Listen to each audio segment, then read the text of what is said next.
أعوذ بالله من الشيطان الرجيم.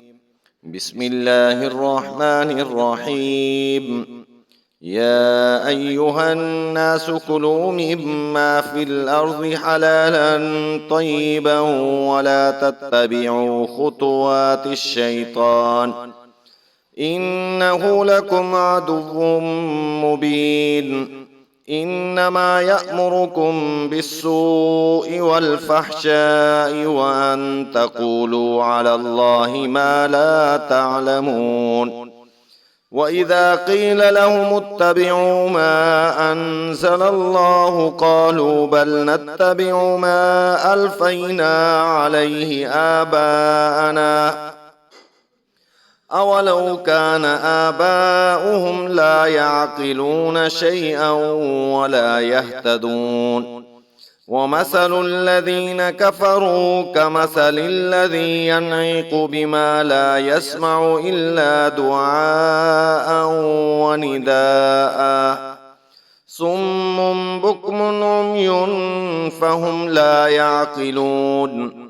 يا أيها الذين آمنوا كلوا من طيبات ما رزقناكم واشكروا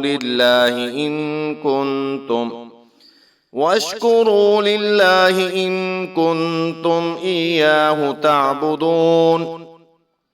إنما حرم عليكم الميتة والدم ولحم الخنزير وما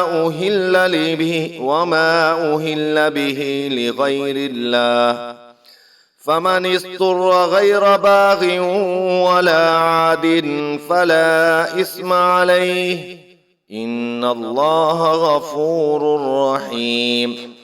إن الذين يكتمون ما أنزل الله من الكتاب ويشترون به ثمنا قليلا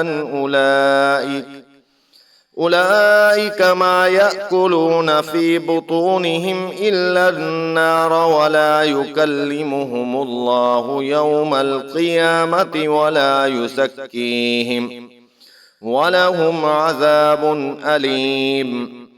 أولئك الذين اشتروا الضلالة بالهدى والعذاب بالمغفرة فما أصبرهم على النار ذلك بأن الله نزل الكتاب بالحق وإن الذين اختلفوا في الكتاب لفي شقاق بعيد.